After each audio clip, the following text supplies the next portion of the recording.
counseling. Di po ko nabanggit ang NBI, pero nandun po si Sandro ngayon sa NBI, sa Behavioral Science. Right now, he's undergoing counseling. Yun na po. Maraming salamat po sa lahat ng sumusuporta at nagpakita ng concern kay Sandro. At maraming salamat din sa ating mga mahal na senador na nagbigay ng oras para mag-attend din sa hearing na to. At sa lahat ng mga concern, salamat po. Yun na po. Suspend muna tayo ng 1 minute po. Paki-check lang.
Pasensya na po kayo at kami po ay nakikita nyo na nag-uusap, nagtutulong kasama po si Senator Bong Revilla at ang amin pong Sergeant at Arms.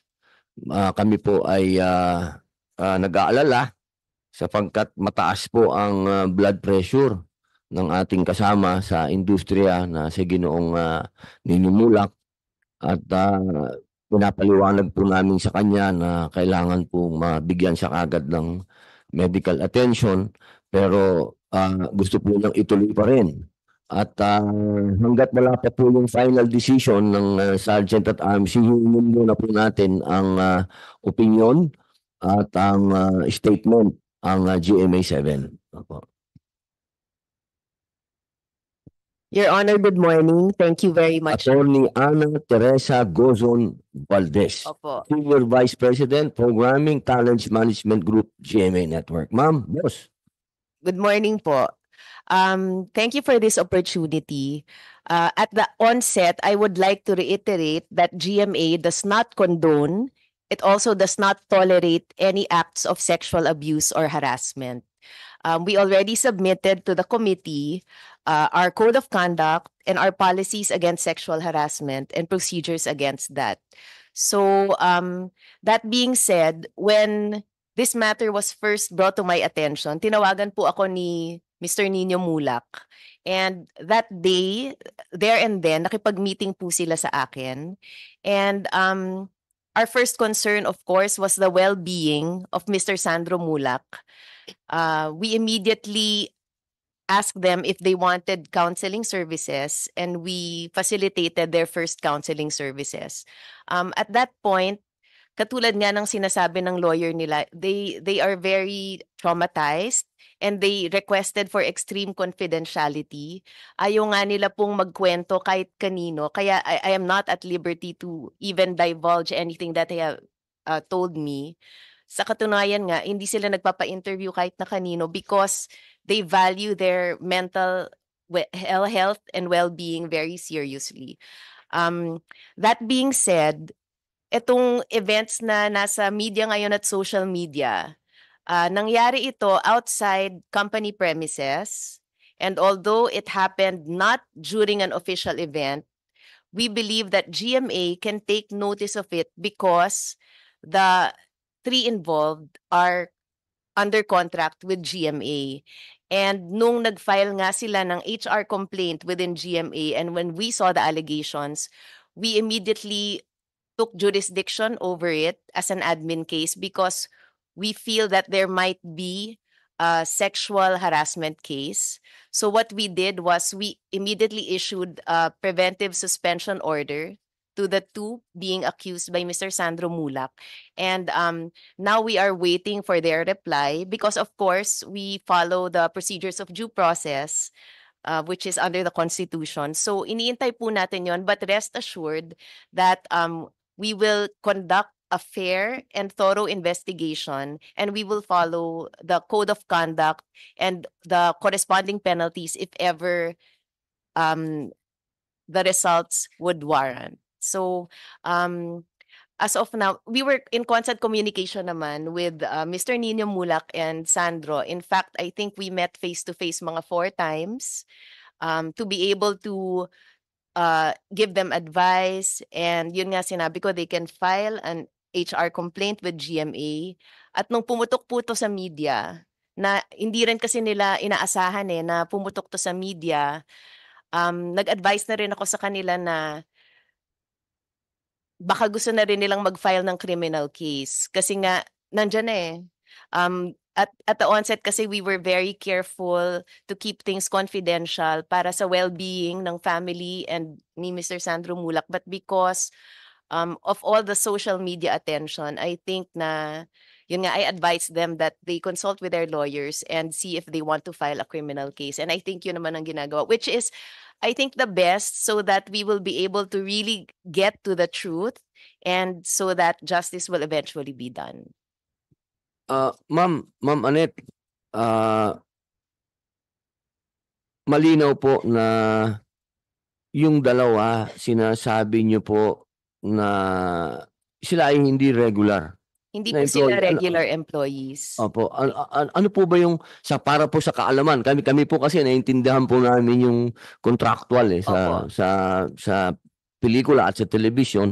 Pero sa mga kababayan po natin, hindi po nila naintindihan yung ano po ibig sabihin? Sila po ba may opisina po ba sila sa GMA? Wala po. Wala Wala po po silang silang opisina opisina. sa Ano po GMA. yung kaugnayan nila? Parang finished product na po ang binibigay sa inyo? Opo, si Mr. Jojo Nones po ay director ng isang soap opera ngayon. Si Mr. Richard Cruz ay creative consultant sa drama. Depende ho dun sa soap opera. Hindi po sila regular employee, sila po ay tinatawag na independent contractor because they are persons whose skills and expertise are very specialized, and the method and manner by which they perform their task or their job is not under the direct control or supervision of GMA.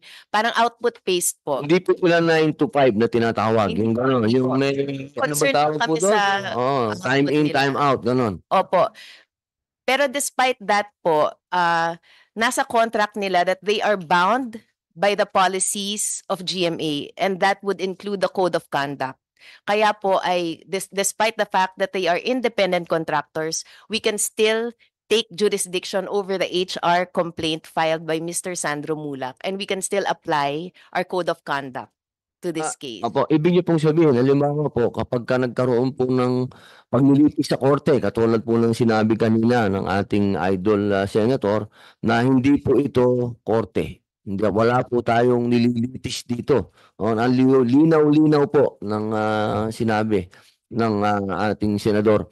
Kaya aasahan po ba namin na pag kayo po ay nagsagawa na po ng inyong sariling investigasyon, dahil gumagawa po din kayo ng sariling investigasyon, at kung ano man po ang magiging investigasyon ng NBI, tutulungan niyo po ang hustisya. Hindi po si Sandro, ang hustisya, na makuha po ang hustisya. Opo. Of course, Your Honor. At bilang meron pong mga pulisiya, meron pong mga sinusunod sa GMA na talaga pong pinalalakas nyo yan. Yung ibig pong sabihin natin, yung moral, yung morality, lahat. Opo, lalong-lalo na po yung ayaw natin yung mga ganyan na merong sexual harassment sa ano. Naniniwala po ako na tutulungan nyo po. Halimbawa, pag napatunayan po na meron talagang kaso, of course, we will get the consent first of Mr. Nino Mulak and Mr. Sandro Mulak, but we can furnish your honorable office with the results of our investigation. maraming salamat po, Senator. Meron po kayong Well, Mr. Chair, going back to Nino, no, I saw them personally kung gaano kasakit para sa kanila to. Very traumatic. Nung nakita ko nga po yung bata, talagang nanginginig. At talagang hindi niya alam kung paano i-approach ito. Head-on nila or how will they, siyempre, nandyan, Mulak, ayaw nila madama yung buong pamilya. Kaya nga sabi ko, this is very sensitive at dapat talaga ma-handle ng tama. Kaya if you're going to invite Sandro here, baka additional, kumbaga, pain na naman para abutin niya yun or whatever trauma na abutin niya. Yung kay Jojo Nones and the other guy, dapat siguro they should be here at sagutin nila blow by blow kung kinakailangan, kahit na executive session, but at least para maiwasan at hindi na mangyari ulit ito. Very painful, talagang masakit, at when Nino approached me na kung pwede bang makausap ang sa GMA, sabi ko, don't worry, hindi nila ito tolerate yan. And hindi nila kukonsintihin yan, so don't worry. Kaya binigay ko yung number ni Miss Annette. At kaya masasabi ko lang, so ninyo, basta tayo ako yung mahanga sa inyo at kayo'y nanindigan dahil yung tapang na ito, hindi para lang sa inyo, no? Ito'y para sa lahat ng mga kapatid natin sa industriya para maproteksyonan, and we should avoid this na to happen again. So yun. Thank you, Mr. Chair. Maraming salamat po, Senator Ramon Bong Revilla Jr. Idol, maraming salamat po. At Sir Nino Mulak, narinig niyo po yung pahayag ng namumuno ng GMA7. Nakakapagbigay ba po ito ng kapanatagan sa inyong kalooban na sila po ay handang tumulong sa inyo basta sa ang pag-uusapan po ay legal na paraan? Oo naman po. Nararamdaman niyo po ba naman yun? Yung kanilang She's been very truthful to me naman. Naging totoo naman siya sa akin magmula nung pag-uusap namin magmula nung una. Opo. Meron po ba kayong gusto sabihin sa kanila na maaring ang komite ay makatulong po sa inyo na maiparating sa GMA kung ano man po ang gusto niyong sabihin? Nandito na po sila sa ang linaw-linaw po ng sinabi kanina ni Attorney Ana na meron silang sariling investigasyon. Yes, Nakakapag-report po ba sa inyo ng progreso nito? wala pa po. Ma'am, kailan po nag-umpisa yung sarili niyo pong investigasyon? Nag-file po sila formally sa amin ng Friday, August 2. Tapos they were put under preventive suspension agad po. Ang pagka sinabi pong preventive suspension, wala silang trabaho. Wala po. Opo, talagang basta may kinalaman po sa GMA, Wala po. wala mo silang trabaho. Opo, Walang- suspended lahat yun. Walang pay. Benefits, opo. Opo. Meron po ba silang benefits bilang hindi sila regular? Walang not the same benefits as regular employees. Okay po. Binigyan po namin sila ng 5 days to reply, and I think matatapos yun within this week, so iniintay lang namin yung reply nila para umusad yung ating investigation. Ano po reply yung dalawa? Wala pa kasi nung Friday lang po Ano nag-file. po ba naging reaction nila? Abogado kagad ang kinuha o gusto mo na makipag-dialogue sa inyo? Ano po ba dapat? Sa kanila po namin binigay yung sulat, pero hindi pa kasi sila nagre-reply. Hindi pa sila nagre-reply, pero nakikita ko po sa social media na abogado yung nagsasalita para sa kanila. Yun. Meron po ba tayong tigadole? Hello, ma'am. Ma'am, Miss Mafel. Sanchez. Miss Mafel Sanchez. Paano po yun? Pagka ganun, na hindi mo naman sila regular employee, pero pinag-i-explica mo sila o magpaliwanag kayo dito, tapos dinaan ka kagad sa abogado. Ganun ba talaga? Magandang umaga po, Mr. Senator, and to all the members of the committee. Bago po ang lahat, kami po sa Department of Labor and Employment ay hindi pinahihintulutan ng anumang uri ng pang-aabuso o karahasan sa mundo ng paggawa. So sa ganito po, do hindi po nila regular employee ito, at kanina po ay binanggit ni ma'am na sila ay bound pa rin po sa CODI or yung Committee on Decorum and Investigation, they should respond to ma'am's call. Sa department po, kami po sa department ay ang aming pong mandato ay siguraduhin na ang bawat establishmento ay nagpo-form ng Committee on Decorum and Investigation at lahat po sila ay merong dapat anti-sexual harassment policy. Yun po, Mr. Senator. Salamat po. Meron po akong sunod na tanong dyan. Pero ma'am, meron po naman tayo siyempre sa anti-sexual harassment. Your Honor, opo, sinubmit po namin yan sa opisina nyo. Okay, ma'am. Maraming salamat po. Ma'am, follow up lang. Normal ba yun na abogado kagad ang sasagot sa employer? Normal ba yun na pag gusto kang kausapin, abogado kagad, ganun? Media kagad, abogado? Ano ba yun? Pwede ba yun ganun? In the normal course of sa isang pagawaan, dapat po ay merong munang grievance mechanism.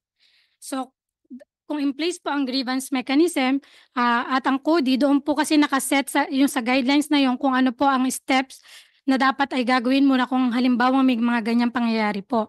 So kung nakalagay sa grievance mechanism nila or sa CODI na dapat sila ay mag-uusap muna or sa level po muna ng kanilang mga committee members, dapat po doon muna. Tsaka hindi po advisable na idadaan agad sa media or sa anumang online platform ang pagbibigay ng salaysay po. Maraming salamat po. Ma'am, kasi naguguluhan kami dun eh, no? Ba't biglang kailangan abogado kaagad ng sumagot sa inyo? Eh, dapat eh, di ba, nag-usap-usap muna? Meron po ba kayong ganon? Grievance, ano?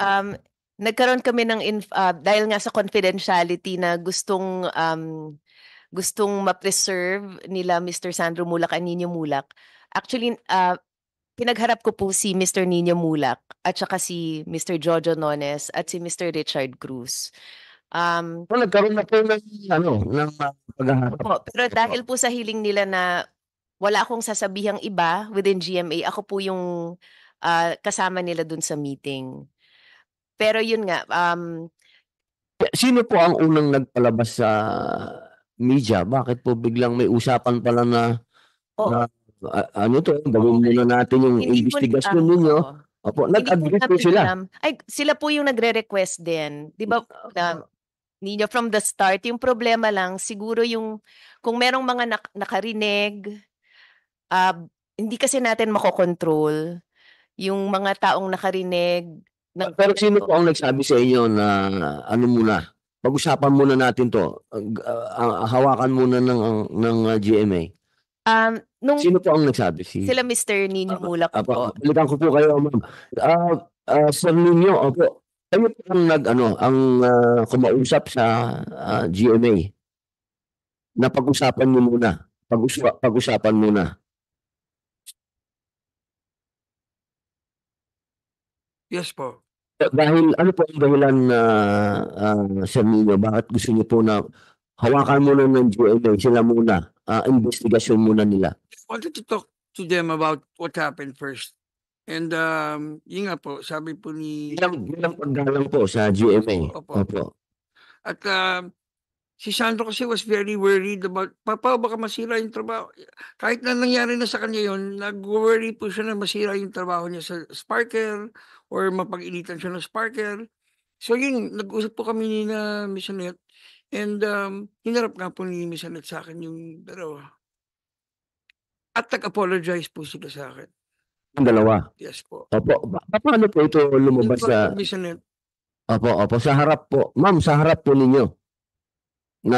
Opo.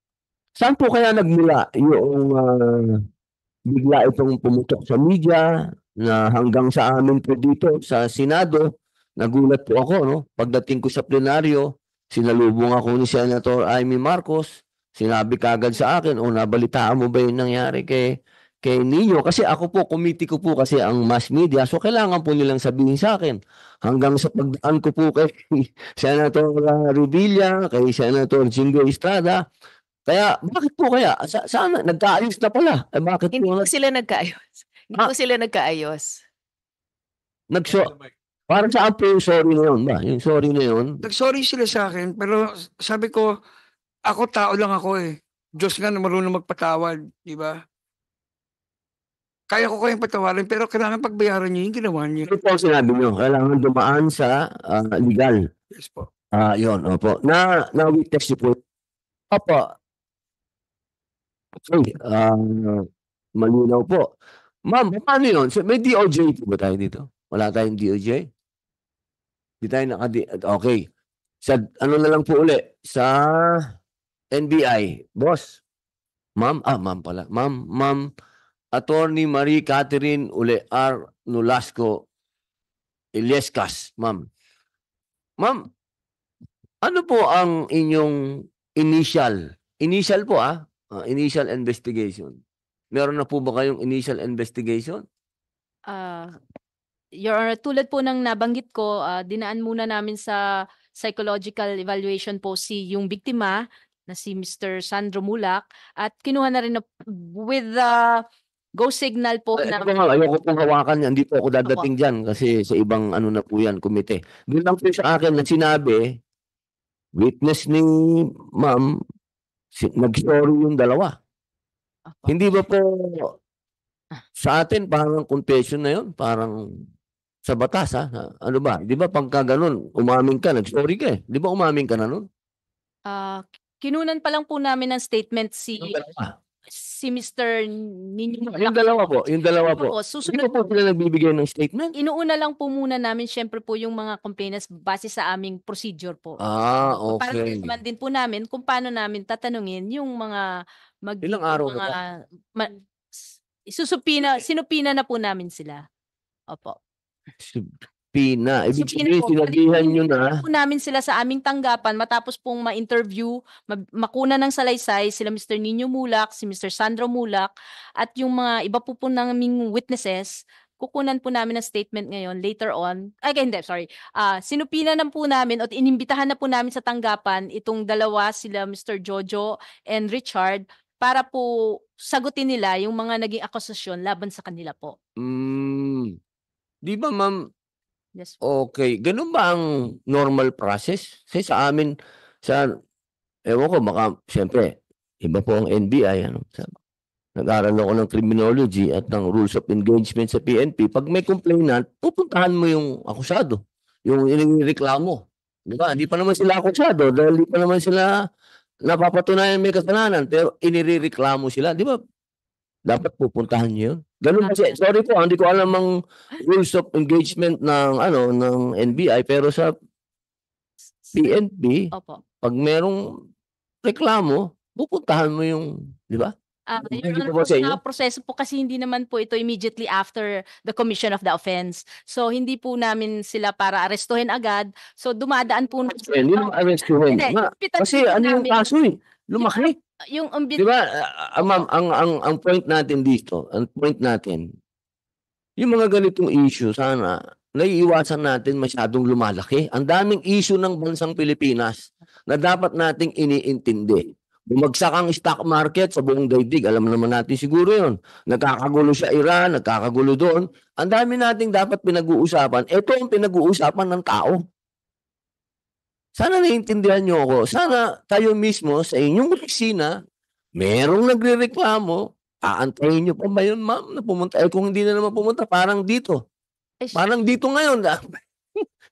Isipin nyo, kailangan pang ma-blood ni Senator Jingo Estrada at mag-motion ng subpoena para dumating dito. Ma'am, puntahan nyo na. Gusto ko lang sana ang commitment ninyo na sana, pagka okay na ang inyong initial investigation, sana naman puntahan nyo na po itong dalawang ito. Huwag na natin mag-antay pa ng susubpoena. Wala naman tayo sigurong antayin pa natin isubpoena namin ng warrant para po bago nyo puntahan. Ang bihira, lahat tayo pagka ganyan. Baka pwedeng imbitahin ng GMA hindi, wala pa naman tayo inaaresto dito, di ba? Maliwanag po, maliwanag. Wala po tayong inaaresto. With due respect, Your Honor, yun po kasi ang aming proseso. Kailangan malaman po namin, opo. Wala sa proseso Kasi mo. nga po, Sana sa pagkakataong ito, sana yung proseso natin, medyo pag nakita naman natin wala kayong nilalabag na karapatan ng kahit na sino. yun nga po, Your Extra mile tayo lahat. Sa panahon ngayon dito sa bansa natin, dapat we walk extra mile, mga kapatid ko sa bayan na naggugobyerno. Huwag tayo masyadong tapak ng tapak. Kung nakikita natin may shortcut naman at wala tayong nilalabag, gawin na natin, ma'am. Ang laki-laking issue nito ngayon. Sobrang laking issue. Yes, Your Honor. Yun nga po yung ginagawa namin is protektahan din yung karapatan po ng ating magiging akusado. Ma'am, Kasi meron ditong magbibigay ng proteksyon sa akusado. hindi po. Kasi kailangan Dati due process. alam mo na, ex-convict tayo. Alam natin, gusto natin lahat talaga. May boses. Gusto natin lahat protektado. May mga paraan na hindi naman tayo kailangan lumaba. Pwede ka naman tumawag. Tawagan mo yung, ano ba yun? Pangalan ng dalawang yun. Bilang personal mong pakiusap o pwede ba natin itong pag-usap? Ma'am, maraming way. Yes po. Kaya nga po Maraming way. sila Ito ay personal plea. Opo. Personal plea ko sa NBI, lalo na sa aking kaibigan, professor ko si NBI Director Santiago. Okay. Professor ko yan. So sana, ma'am, ano lang, walk the extra mile. Alam naman, mga abogado kayo. Alam niyo lahat kung ano yung pwede nating gawin ng extra mile. Mr. Chair, Opo. Yes, ito Senator. yung hot pursuit doctrine dyan? Walang Hindi, immediately na nangyari, hindi, no? hindi po kasi medyo may katagalan na po. Hindi nga, kung halimbawa, within the, ba, 3 hours, 4 hours, pag nagsumbong sa inyo, pwede yun. Opo, pwede naman po. Depende po sa circumstances. For the information of Case-to-case the basis public, po, opo. para alam lang ng publiko, ano yung patakaran nyo dyan? Ano yung Kina- proseso? Kinakailangan po para sa hot pursuit is kailangan kagaganap lang po nung krimen The span of what? How many hours? sa circumstances kasi kaya nga sa hot pursuit po sa circumstances minsan po pwede pa siyang hot pursuit kung hindi rin nagkaroon ng pagkakataon yung ating biktima na maisumbong agad siguro sa takot, depende po sa circumstances. It's really case to case basis po. Itong hot pursuit, pwede mo kaagad arrestuhin, di ba? Yes po, kung depende lahat sa circumstances kasi kinakailangan po dito ng personal knowledge. Ngayon, Personal knowledge. Yeah. kung meron po kaming personal knowledge dun sa krimen na naganap, maaari ho naming arestuhin agad yung ating akusado Ayun or lang. subject. Pero kung meron namang biktima na willing siya mag-cooperate at ibigay niya yung kanyang statement, maaaring isama namin tong biktima na to sa hot pursuit para siya ang mag-identify at yung personal knowledge niya ang gagawin naming basihan para maaresto po yung ating... Tama. So may time yun. Ano ba? 24 hours. Yes po. Yes po. Pwede. 48 hours. Pwede pa rin po. Depende nga po sa circumstances. Kung Ay katulad nito, sa sitwasyon ilang po. araw na ninyo Isang linggo. bago kayo nakapag-desisyon? Para mga 10 days na. 10 days 10 days after. na po. Opo. Medyo matagal-tagal. Siyempre talaga yung trauma hindi mo maalis eh. Ma'am Annette, baka Mr. Chair, may gusto yata meron kang gusto sabihin? Gusto po kayong sabihin, ma'am? Dun sa, yun nga, nandun ako nung nag-meeting sila. So if ever kung gusto niya yung malaman kung ano yung talagang, since ako yung parang naka-witness, so willing naman akong sabihin ko ano yung narinig ko. Opo. Maraming salamat, ma'am. Tapos na po kayo. Okay. Opo, salamat Thank po. you. Ma'am, balik lang ako sa iyo uli. Ma'am, kasi talagang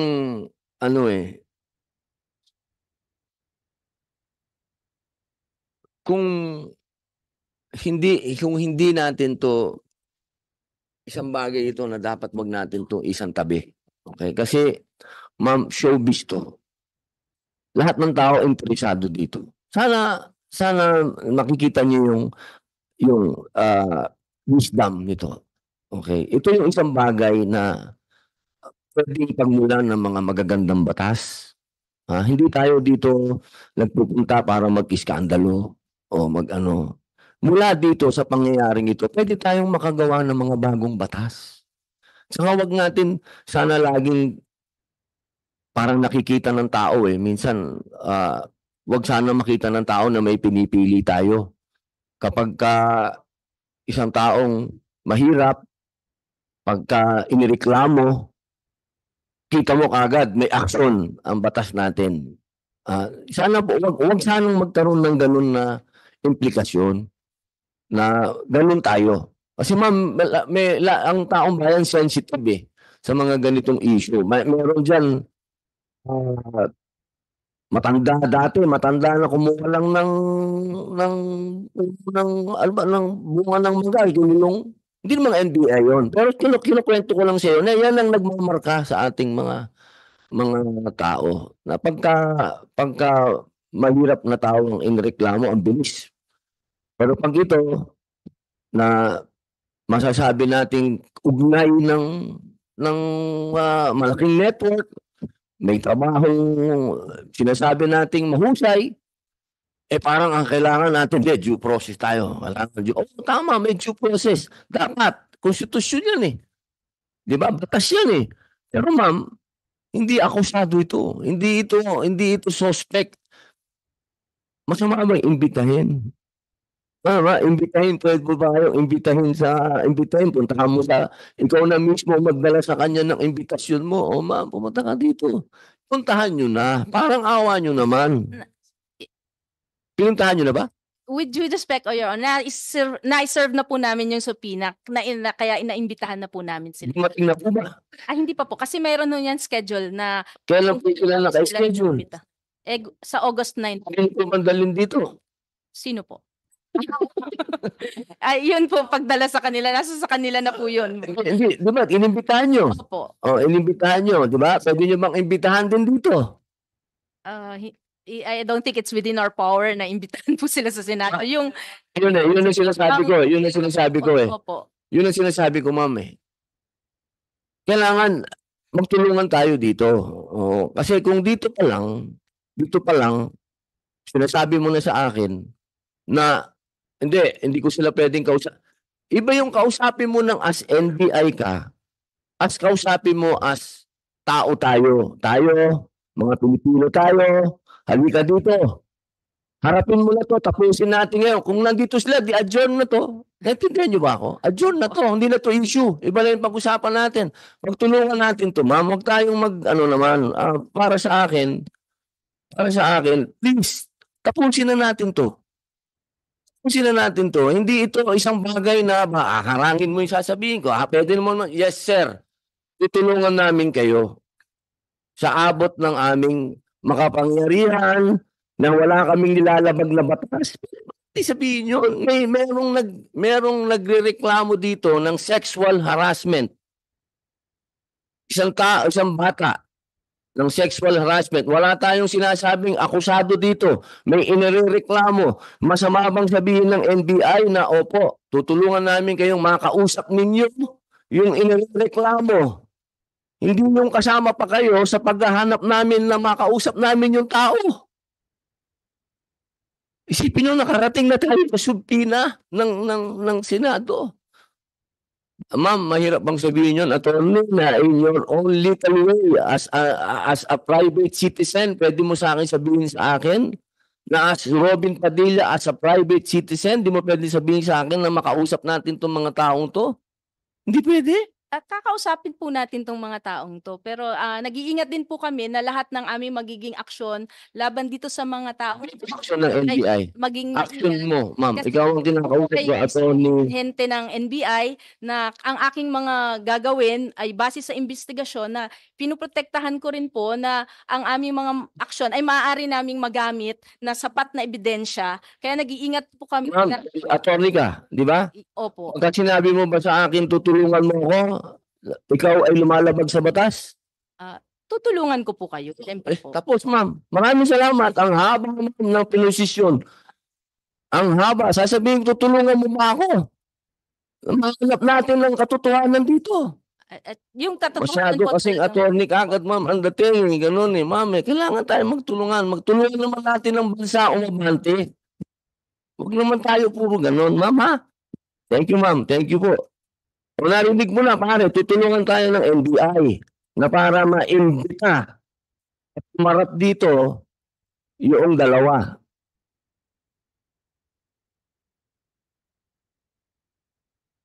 Ano po ang inyong masasabi? Ito po ba yung makakaluwag sa inyong kalooban?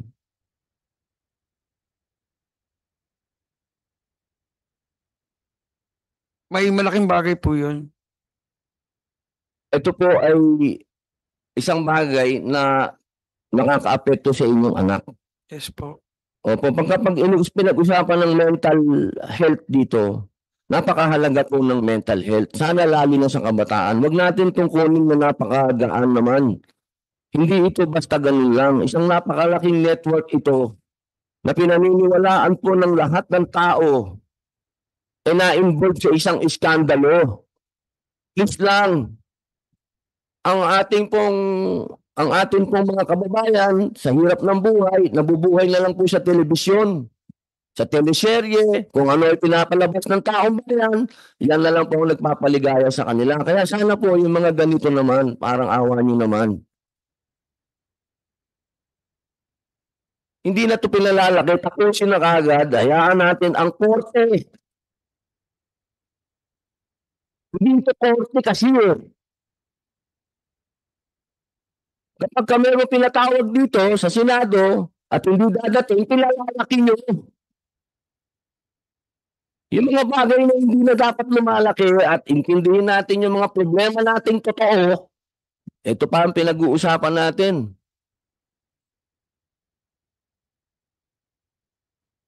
Ano po, 1 minute muna suspension. Ako naman yung magpapa-blood pressure. Ang bihira, oh. 1 minute pala, ano lang po.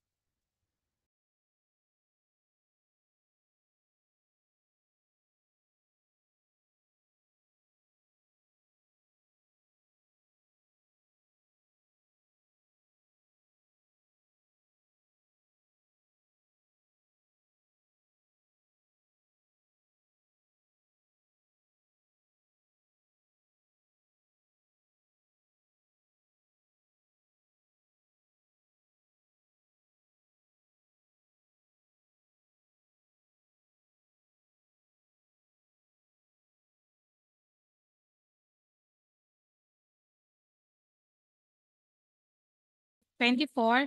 Sila po ay compliant, meaning meron po silang in place na CODI at meron din po silang sexual harassment policy in place. Ibig pong sabihin, labas po sila dito. Pumapayag ka ba, sir? Senator Nino Mulak, na labas na ang GMA? Never against po kayo. We're against GMA. Oh, so, kung magkukomplain po kayo, hindi niyo isasama ang GMA. It's against the two. Those two So, perpetrators. po bang kasong ipinatong nyo, kasama po ba ang GMA? Hindi po. Hindi po. So, labas po ang GMA. Sa inyo po, as bilang complainant. So far, attorney, Attorney Sarina, para mabilis tayo, huwag natin patanggalin to, please. Huwag natin itong gawing sensation. I understand Sensationalize to eh.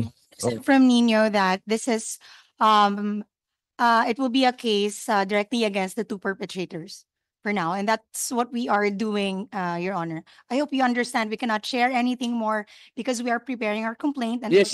Pero sa complaint yung pinag-prepare, hindi naman kasama GMA, di ba? But right now, Your Honor, we are focused on the two. The two. Yeah. Okay, malinaw naman ang GMA na hindi nila regular employee ito, di ba? Sir, malinaw sila, hindi sila regular employee pero nagsasagawa sila ng investigasyon. Opo, tama. Tama po ba? That's what Ms. Annette said. Opo, papayag po ba kayo na para matapos sobrang appreciate ko po yung hinarap niya ni Miss Annette sa akin yung dalawa na nag-apologize sa akin for what happened. Yun So, po. okay na po tayo. Para matapos po tayo ng maaga dito sa hearing natin na to, mapayag po kayo na ilabas na natin ang GMA. Sa hearing na to, hindi po sa kasuhan ha, sa hearing na to, hindi po hindi po ito korte. Sa pagdinig na to, pumapayag po ba kayo na ang GMA ay ilabas na natin dito sa usapan mo ito? With all due respect, Your Honor, I think Sandra's father is not in the position to answer that because I understand the name of this the objective of this committee. Title, yes. Policy. Malinaw naman na yung policy, di ba? Malinaw na yung policy. So it, Kaya na-establish na natin na malinaw ang policy ng Channel 7. Di ba? so it, Meron nga silang, sabi nga ng doon, meron silang sexual harassment, meron din naman silang ginagawang hakbang. so it will be up to you, Your Honor. It will not be. Ayoko lang, baka sabihin niya, pagkatapos kasi ng hearing, hindi kami tinanong. Tinanong ko kayo. Sa akin, basta sila. We submit to your discretion, Your Honor. This is your committee. Okay, salamat po. Salamat po. Pare, okay ka?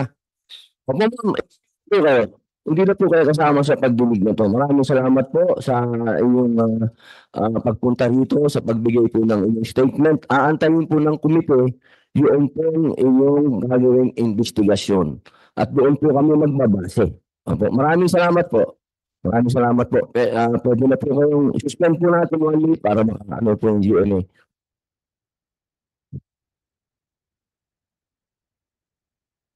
Ma'am Attorney, nagkaintindi.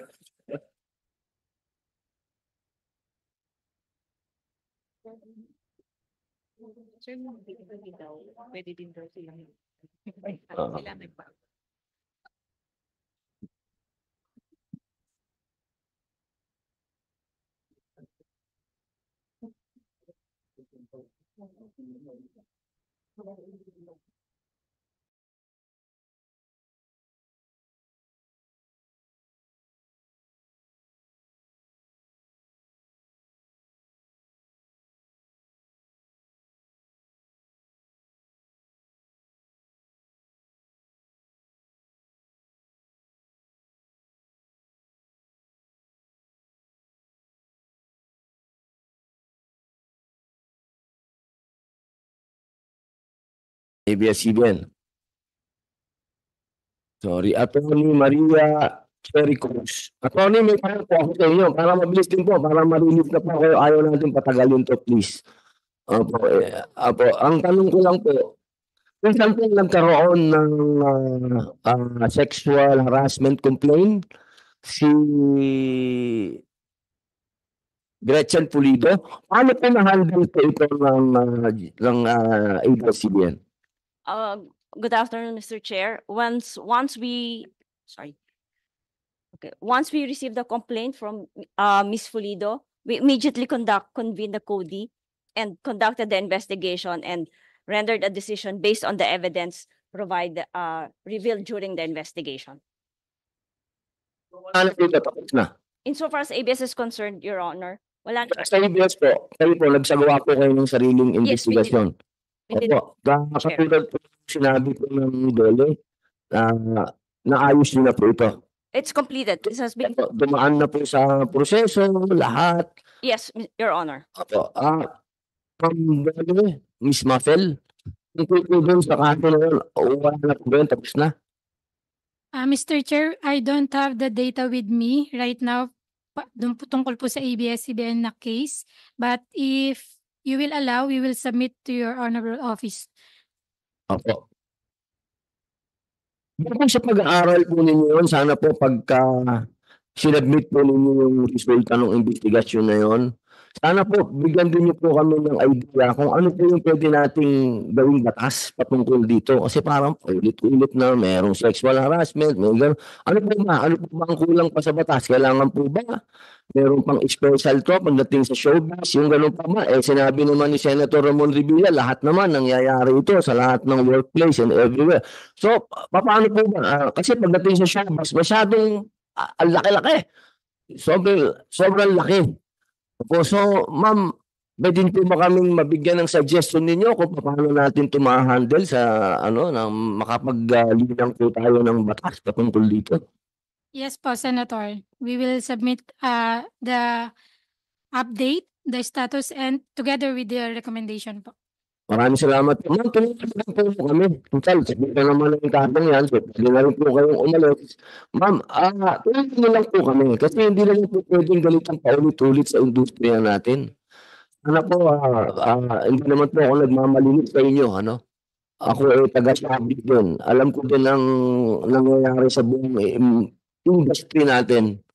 Ang iwasan lang natin po sana, yung talagang may mga bagay kasi na tayo lang ang nakakaintindi. At tayo lang ang makakapaglinang ng batas na makakatulong talaga sa industriya natin. Sana po matulungan niyo po kami na makapaglinang tayo kasama po ang DOLE para sa mga ganitong pagkakataon po na meron tayong mga kasama sa industriya na sumasabit sa mga ganitong kaso o sasabit pa lang o hindi pa naman napapatunayan, nandito na at inireklamo na. Sana meron po tayong mga hakbang talaga na hindi na po ito kailanman sana parang ulit-ulit na lang. Mr. Chair, ABS-CBN already has its policies and procedures for such incidents, and the company does not tolerate sexual harassment, nor does it condone sexual harassment. Tama po, kaya nga po sabi ko, wala naman po kayong na dito, pwede na po kayong nangingi lang po ako ng tulong na matulungan niyo po kami makalinang talaga ng mga batas na makakatulong po sa ating industry pagdating dito sa drug abuse, sexual harassment, pagka sinabing bullying, yan po, nasa mundo natin yan, ma'am. Alam naman natin yan, mga karaman. Diba? Mundo natin yan, ma'am. Tayo lang ang makakaalam. Akin pong kinikilala ang idol din po natin na Senator Joel Villanueva. Opo, Senator, opo, baka meron po kayong unang salita. I will be here to listen for a while. Thank you. I'm here to support our chair, and thank you for calling for this hearing, Your Honor. Kayo po ang chairman po ng Committee on Labor. Baka meron po kayong gustong itanong kasi opo, release ko lang po doon sa GMA. Kasi po nakapag-usap po kami dito ngayon na iniliwanag po natin dito din po sa complainant natin sa atin ng tulong at rin po tayo ng tulong sa iba't ibang ahensya ng gobyerno na sana po itong issue na ito ay maayos natin kaagad dahil napakadami pong issue na dapat nating hinaharap. Itong usapin ng sexual harassment at kung ano-anong drug abuse matagal na po itong issue sa show business. Kaya humingi din po tayo ng tulong kanina sa NBI, personal health. Hindi po personal health. personal help na hinihingi po natin sa NBI na sana ma-resolve po natin itong kaso nito na tahimik. Na sana hinihingi po kasi mismo ng pamilya ni Senator Mulak na maging matahimik. Opo. Senator Mulak. Kasi parang putla mo. Kanina po blood pressure ko na po kasi tumaas po yung blood pressure niya. Kaya pinipilit po natin kapatid na Senador Joel Villanueva na matapos po kaagad at ngayon po tinatanong ko po yung dole patungkol po dun sa kaso dati na may kinalaman po kay Gretchen Pulido at sinabi naman po ng ABS-CBN na tapos na po ito, na-actionan na po nila, wala na pong problema at pagdating ko po ang sinasabi ko po sa kanila na sana matulungan nila akong maglinang ng isang batas na totoo na makakapigil na dito sa hindi lang naman sa showbiz lang naman po, no, sa lahat ng workplace may drugs, may sexual harassment na sana po matigilan na talaga ito. At hindi man matigilan, sana wag naman nagiging parang common crime na lang kasi napaka sakit ng isipin yun. Yun lamang po, baka po may gusto po kayo sabihin. Thank you, Mr. Chairman. Magandang tanghali po sa atin lahat. Siyempre kay Chairman Robin Padilla, sa mga resource persons natin na naririto, especially kay Idol Nino Mulak. Actually, when I heard about it, sabi ko, first things first, I wanted to support the family and in whatever capacity na makatulong po tayo, we are here to help. Of course, mga kaibigan natin, sila Jim Paul, Idol, mga kasama natin na naririto. Magandang tanghali po sa inyong lahat. I have some questions that I'd like to raise kasi nitong December 11, 2023, the Senate concurred the ratification of ILO C-190. I think the Dole family would know what it is. Tayo po dito sa Senado talagang nangampanya tayo na sang-ayunan ng buong institusyon ng Senado itong convention concerning the elimination of violence and harassment in the world of work. Pinahayag din po natin dun sa Committee ng Foreign Relations that ILO C-190 is not just any treaty. It's not just any treaty. It signifies the commitment of our beloved country, the Philippines, to enact tangible measures. May commitment tayo to enact tangible measures for the welfare and protection of our workers. So, yung unang tanong ko siguro sa Dole, may mga hakbang na po ba tayong nagawa since the ratification of this ILO C-190? Yung konkretong paraan para ma-implementa ito at siguro we wanted to hear yung mga strategies na masigurong epektibo nating mapigilan yung pang-aabuso at harassment sa empleyo. Alam niyo po, tama yung sinabi ni Chairman Robin Padilla kasi hindi lang po ito sa mundo ng show business nangyayari. Alam niyo ho, ako'y isang basketball player, high school to college. Muntikan na akong magmagna sa UST, hindi magna cum laude, magna 9 years. Kasi 8 years player ako ng basketball at mismo sa larangan ng basketball community, even up to now, tanungin nyo po, may mga ganyan na situation and unfortunately hindi lang nakapagsusumbong o hindi lang nagkakaroon ng lakas loob kagaya ng nakita natin. That's why we salute ang Mulak family and we wanted to put on record that we will be with them every step of the way. In fact, I am also saddened that the two alleged perpetrators are not around, pero I think sinabpina na po, Mr. Chairman, at natutuwa po tayo doon dahil marami po tayong katanungan sa kanila dahil alam niyo ho, itong ganitong uri ng ginawa o itong activity na nangyaring ito, wala hong puwang ito sa isang sane society. And that's why we abhor and in the highest form of condemnation, ginagawa ho natin yun. No? At wala tayong pinipili, kasarian, relihiyon o kung ano man. Alam natin lahat na mali ito at hindi dapat tularan. So that's the main reason why we are here today. One is to make sure na may justice, may hustisya. Hindi ho po pwedeng nakakalusot yung mga ganitong uri ng gawain. Hindi ho po pwede. Hindi lang ako makapagsalita ng mas masama pang salita pero gustong-gusto ko na po sabihin, no? Pero hindi talaga dapat ito nangyayari. At kung hindi ka nagngangalit o hindi ka gagawa ng paraan para makamit yung hustisya dito, wala kang kwentang Pilipino, wala kang kwentang tao. Kaya po, yun yung unang gusto kong sabihin. Pangalawa, we wanted to make sure na ready ang pamahalaan para sa mga ganitong sitwasyon para hindi na maulit. Hindi na maulit at maprotektahan din natin yung dapat nating maprotektahan. Lumabas yung mga pupwede pang lumabas para magsumbong sila at makita rin nila na may nangyayari sa pamahalaan, meron tayong ginagawa, meron tayong magagawa. Kasi may kulang pa ba sa batas? May kailangan ba batas na kailangang ipasa? We're ready to do that.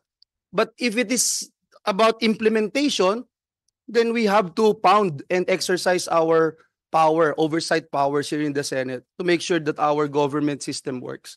So muli, yung katanungan ko po sa Dole family kasi titignan nyo yung datos, no? I can go on and on. You have 421 cases sa PNP ng sexual harassment. You have 22.8% ng civil service showing na sa buong mundo, kasama ang Pilipinas, nakaka-experience ng violence and harassment at work. In fact, baka mas mataas pa sa Pilipinas. So, yun po yung gusto nating malaman.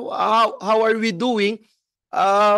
Kasi mukhang hindi naman dapat tayo passive dito. Dapat we are in a proactive stance in addressing this situation. Ma'am, please. Good afternoon po, Mr. Senator. Again po, I would like to emphasize na ang Department of Labor and Employment po ay hindi pinahihintulutan ang anumang uri ng karahasan o pang-aabuso sa mundo ng paggawa. In fact, we support po yung implementation ng C-190.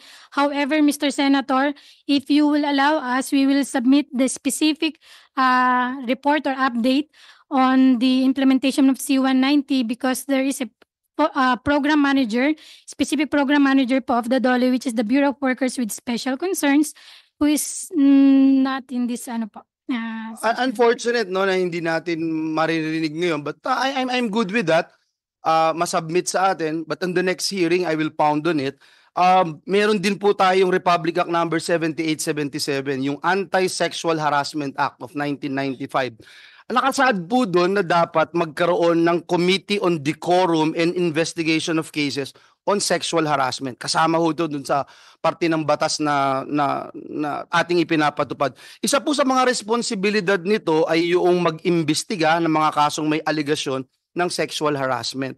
So, siguro, para mas maging spesipiko tayo, ilan po ng mga kaso meron ng sexual harassment na natanggap ng DOLE ngayong taon o taon-taon average? Do we have that figure?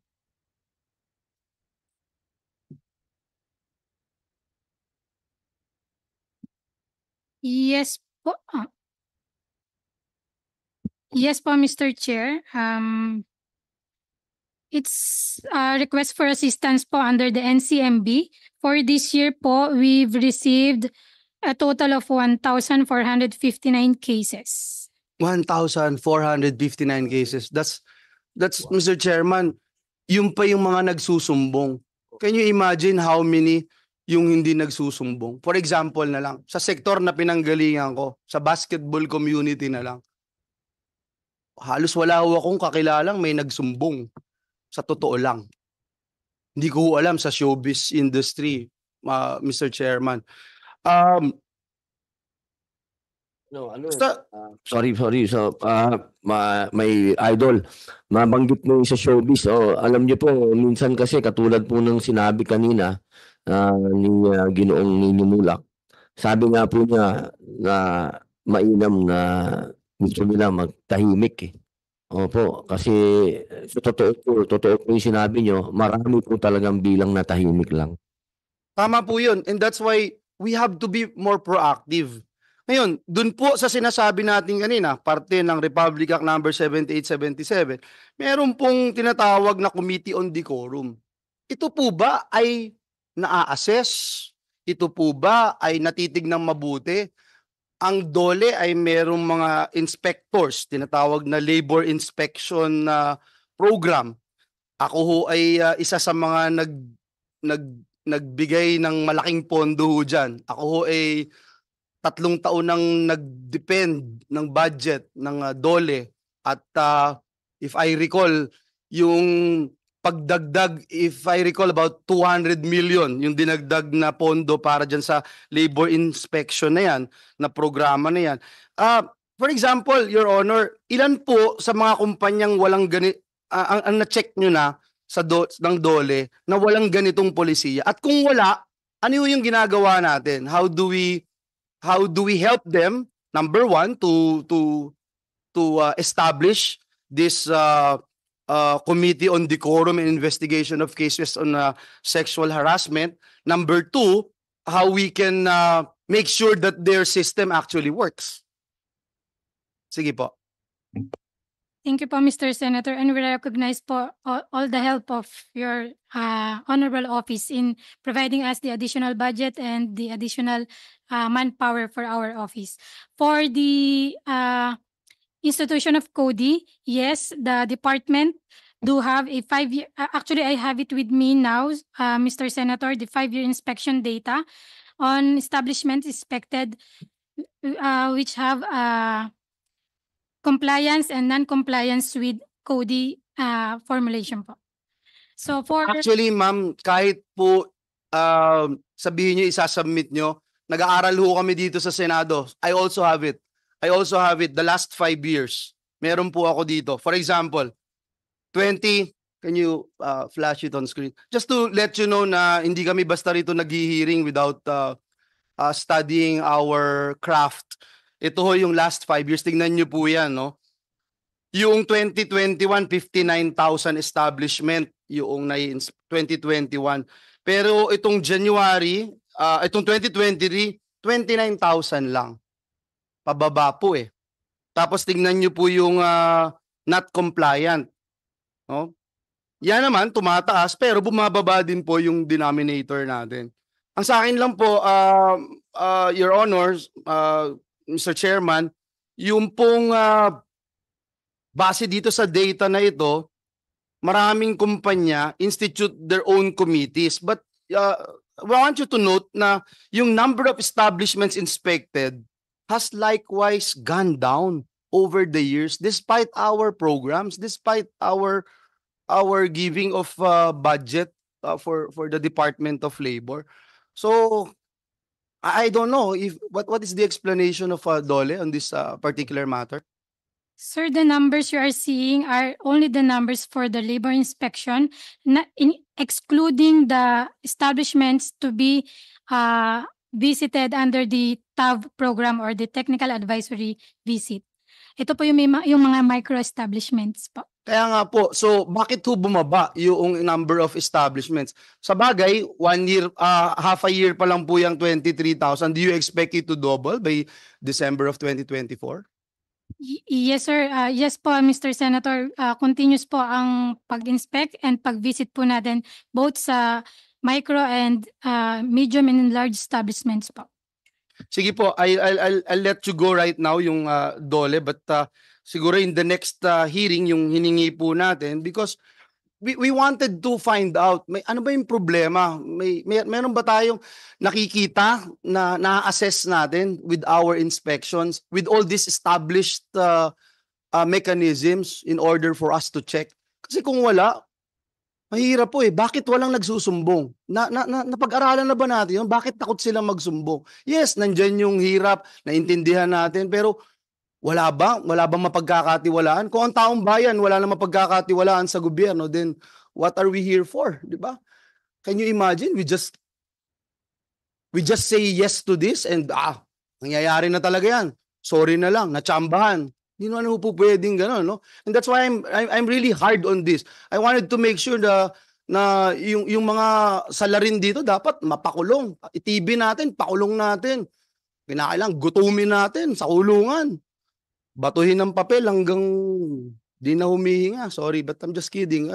Sa akin lang parang importante yun eh. Importante pakita natin sa bayan na na yung mali hindi natin tinotolerate. So I'll go to to the NBI. Gusto ko pong tanungin lang para lang maliwanag sa taong bayan, sa mga perpetrators, sa mga nag-iisip na pwede nilang gawin yung ganitong karumal-dumal at nakakadiring gawain.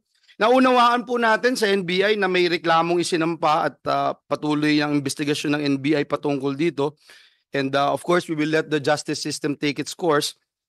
But sa kabilang dako naman po, yung kaparehong reklamo na tatanggap ng NBI, pwede po ba natin malaban ano po yung mga posibleng nilabag na batas ng mga napatunayang nangharas ng mga kasamaan ng mga kasamahan ng isang biktima sa katrabaho niya na may kasamang aligasyon ng paggamit ng ipinagbabawal na droga, mga karampatang parusa nito para lang i-convey natin sa mga nanunood sa taong bayan na ito ay may kaparusahan na hindi ito light offense. Eka nga.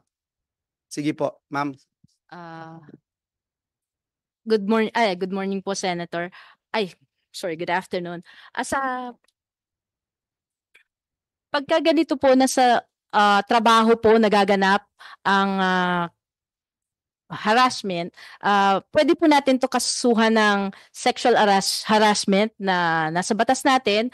Pwede rin po na kung may nagkaroon ng shall I say penetration o ano man, pwede natin sa rape under the revised penal code.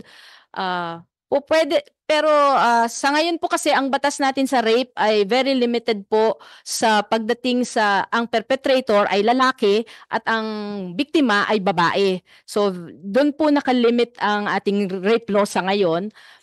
Pwede rin naman po kung hindi siya papasok sa rape dahil nga po sa kasalukuyang definition ng ating rape, pwede siya sa acts of lasciviousness po papasok.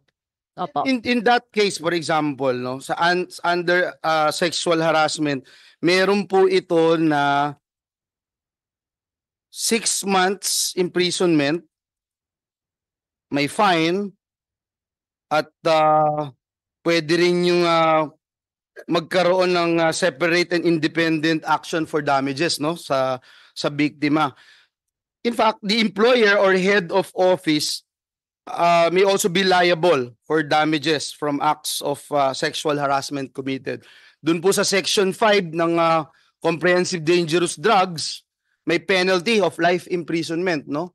Of death and fine ranging from 500,000 to 10 million pesos. Yan po yung sa Comprehensive Dangerous Drugs. Kasi pag napatunayan din po na liable po sila dyan, hindi ho ba? Am I correct? Kapag meron drugs involved, pwede rin po na makasuhan under the Dangerous Drugs Act. Pero syempre kailangan po natin ng ebidensya para dito po. Yes. And I'm just saying because this is based on what I have been hearing and for me it appears na may involvement. So of course, I don't want to be meddling with the investigation right now, but clearly kung ikaw ay part o liable dito sa Comprehensive Dangerous Drugs Act, ito yung mga kakaharapin mo. Ngayon, yung binabanggit niyo po na rape by sexual assault under the revised penal code, punishable po ito ng, if I'm not mistaken, 6 to 12 years. Is that correct?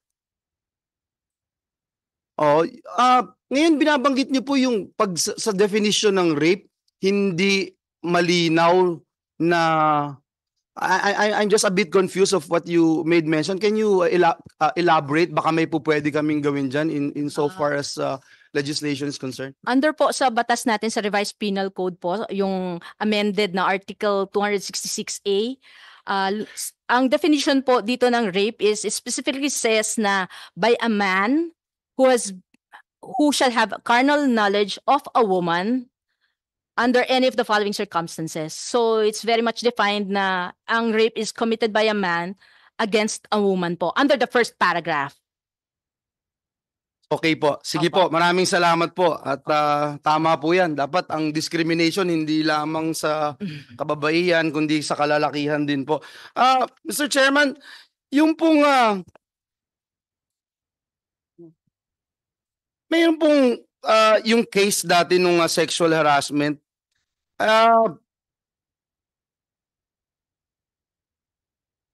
I'm sorry, Mr. Chairman. There was a case by the name of Gerald Santos, who was only 15 at the time, suffered from a sexual abuse in the hands of, again, I think GMA contractors din po ito, no? Why are these abuses still happening, Your Honors? Ano natin dito? Kasi ang tagal na po nitong batas, and we wanted to find out kung ito po ba ay may sense pa? Kailangan bang lakihan natin yung penalty? Other than what you made mention a while ago on the definition of rape, may ilan pa ho kayong recommendation? Base po sa aming experience din po sa mga natatanggap naming reklamo, under paragraph 2 dun sa by sexual assault, paragraph 2, sa same provision po of the law ng rape by any person. Dito po, yun nga yung sinasabi ko, napapasok na po sa lalaki. Although parang nakikita namin na may may kakulangan pa rin po, kasi sa definition po nito ay lumalabas na shall commit an act of sexual assault by inserting his penis into another person's mouth or orifice. We don't need to Opo. mention Opo, about sorry all of po. this. No? Opo. Ang point ko lang po kasi, for example, in this particular case, the sexual harassment case was filed in 2010. Aha. 2010 po, Your Honor, Ginoong Chairman. 2010, 2024 na po ngayon. Kung ako po ay mahina-hina, kung ako po ay hindi kasing lakas loob ng ating kaibigan na Ninyo Mulak, bakit pa ako magpa-file? Tayong lahat na nasa gobyerno, kasama na ho kami. Bakit ako magpa-file? Ito yung nangyari. Parusahan po ba to? Sabi ng Sexual Harassment Act, ito po ay series of acts involving any unwelcome sexual advance committed by an employer or any other person who, having authority, influence, or moral ascendancy over another in a work-related, training, or education-related environment. Ang point ko lang, Your Honors, Mr. Chairman, 2010 ho ito eh. 2024 na ngayon. Parusahan po ba yung employers, managers ni Mr. Santos? Kaya ho tayo naririto, and I thank our chair for calling this hearing because we wanted to send a strong message this time. Maging biktima ka, sisiguraduhin namin na bubulukin namin sa kulungan at sisiguraduhin namin magsasuffer itong mga perpetrators. And that's why we need your help. And BI, DOLE, sa media natin. How else can we help? How else can we make sure that no one will undergo the same fate as what happened before? Huwag na nating anuhin nyo ngayon. Dito na lang, si Gerald Santos na lang, who filed the case 2010. Mr. Chairman, siguro yung hihingin ko na lang po to end list of documents, no, yung sa DOLE, yung related cases of sexual harassment filed with NLRC, NCMB, how much award of damages to victims ang nakuha. Baka kailangan nating bisitahin yon. And then DOLE actions taken on companies with no or ineffective policies on anti-sexual harassment, no CODIs. Tapos sa NBI, hingi lang po tayo ng data on sexual harassment cases that reach courts. Bakit yung iba hindi nakaka-reach ng court? Ano yung naging problema para ma-check natin? Criminal charges filed, award of damages, statistics on victims. Yun po. And at the same time, your recommendation to this committee kung how we can further help and clearly point out in crafting of laws, ano man lang po. And that goes to all our resource persons. Maraming salamat, Mr. Chairman, for this opportunity. Thank you to all of you. Salamat po. Maraming salamat po, Idol Senator Joel Villanueva.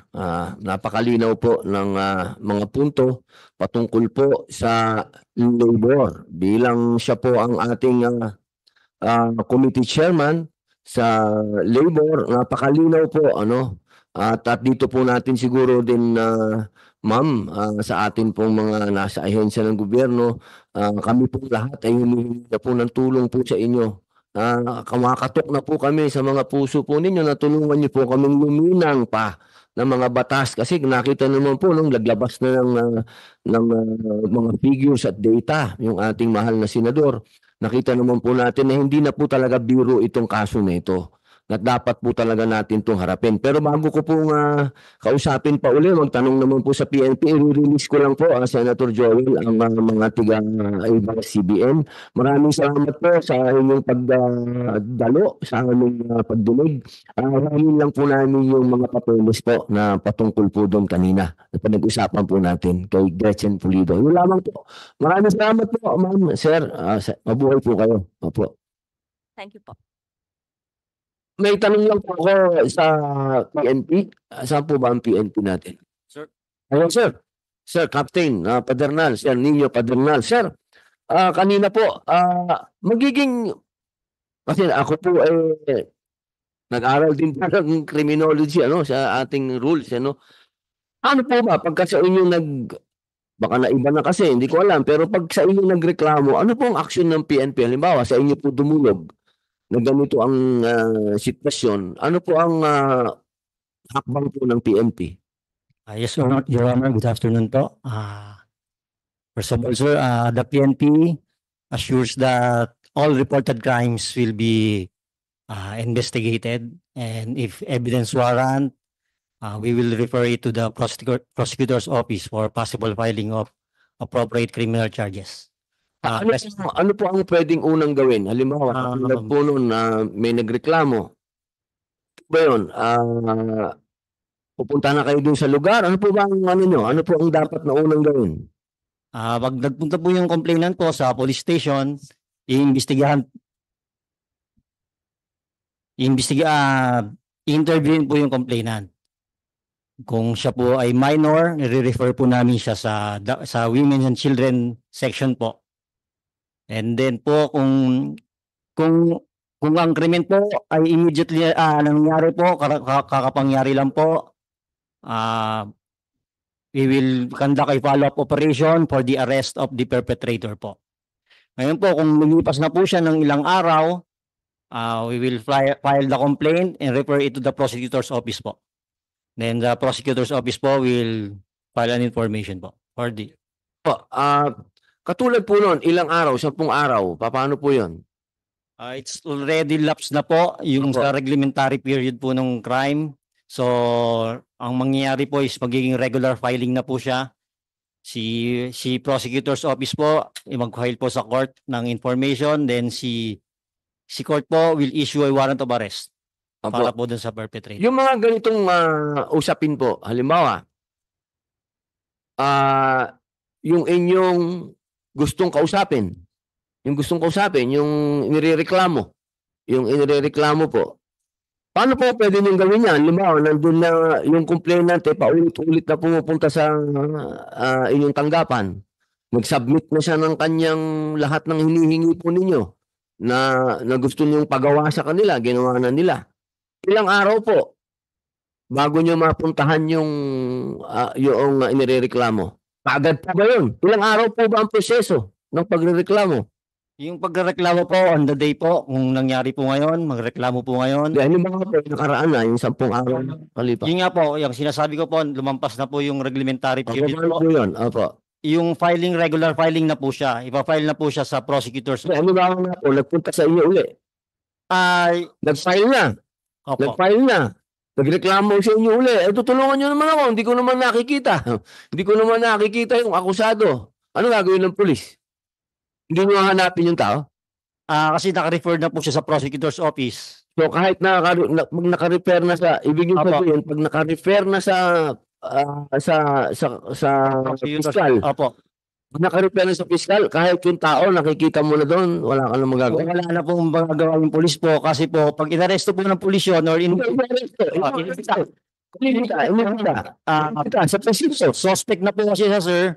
So meron na rin siyang karapatan yung right of a person in custodial investigation po. So paano gagawin po ninyo? Ito po siya ng police, it means na parang inaresto na po namin siya. Hindi siya pwedeng arrestuhin. Hindi po, pwede siyang arestuhin kasi nga po lumipas na po yung crime, mag-antay na lang po tayo ng warrant of arrest na issued by the court. Ayun, Dole. Opo, narinig nyo. Narinig nyo po. Sorry po ma'am, baka hindi nyo po narinig. Opo, tinatanong po nila sa kasong ganito na napakalaki na ng numero. Kanina po, nakita nyo naman po kung ilan na yung numero ng sexual harassment cases, no?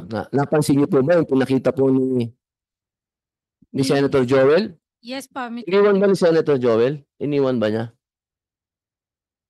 Iniwan ba niya?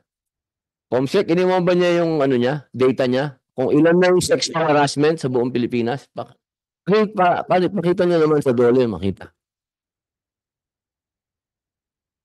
So, pag nakita po natin yung figures na yan, sa palagay niyo po ba, sa ganyang kalaking figures, nabibigyan natin ng hustisya ang nagko-complain? Ma'am Dole. Sorry pa. Tanong lang.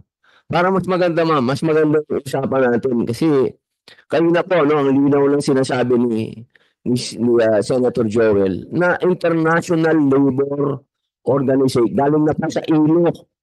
Okay, niratify po ng Senado ito. Tayo po ay sumasang-ayon sa international law. Opo, na tayo ay ayaw natin ng ganitong karahasan at ayaw natin ng sexual harassment sa work area. Okay, so napakalinaw po nun, ano? At yan na po ang figures, so tingnan nyo po, my goodness gracious. Hindi po yan biro. Opo. Ganun pala ang proseso natin. Pagka sexual harassment, ma'am, siguro naman sasang-ayon kayo sa akin lahat. Hindi naman lahat dyan gusto magreklamo kagad. Medyo nag-iisip ka muna. Hindi yan isang bagay na ipagmamalaki mo.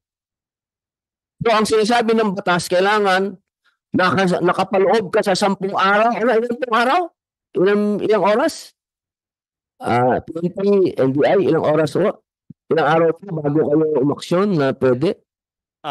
Depende po sa crime na na-commit, may 12 hours po, 8 hours. Sexual harassment po, ayan po, rape, ganyan, ano po? Yung rape po is Ang reklamo, 36 hours po. Patunayan, pero ang reklamo, rape, ilang oras? 36 hours po. 36 hours. So yung, ano po, yung... Sa natin na Ma'am Dole, 36 hours daw. Sa palagay nito ba, sapat ang oras na yun para sa isang taong nalabag ang kanyang karapatan sa usapin ng sexual? Na merong mental health, magkakaroon ng mental health, effect sa kanya? Sapat po ba yung 36 hours sa palagay po ninyo? Ano lang po yan, ha?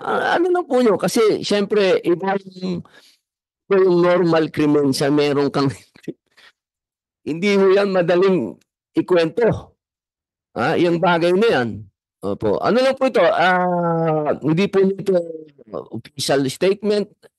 Ano lang po ito? Personal po ninyo. Sa palagay po ninyo, sapat ba yung 36 hours? Para makalinang, moving forward po tayo. Para makapaglinang tayo ng batas, maamendahan natin kung ano yung gusto nating amendahan na maglagay tayo pagdating dito sa usapin ng ganito na may kinalaman sa rape o sexual harassment na alam natin na hindi naman ito pinagmamalaki. Hindi ito isang bagay na gusto mong ipangmalaki ito. Gusto mo ito itago. So, sapat ba yung 36 hours para umaksyon ang ating law enforcement at sabihin sa harapan ng senador na hindi namin magagawa dahil kailangan kaming sumunod sa sinasabi ng batas? Ito po ba sa palagay nyo okay po ba ito? Inyong personal na pagbibigay ng proteksyon sa ating mga manggagawa? Mr. Senator, this is not an official statement from Dole. This is just an opinion, my personal opinion po. Yung 36 hours po ay kaya na pong aksyonan ng Mr. Senator, with regard to the numbers flashed on the screen, that is not a data po on sexual harassment. That is a data on 5-year inspection data po, showing the compliance rate of establishments with CODI. With CODI po. CODI, Committee on Decorum and Investigation. Ganyan na nga kadami. Ano po ito, sir? Compliance rate po. Opo, compliance rate ng mga nag-imbestiga, sabi mo. Hindi po. Ng establishment po na nagko-comply kung meron Nagko-comply. silang CODI. Opo, ilan ang nagreklamo? May sinabi kanina si Joel eh.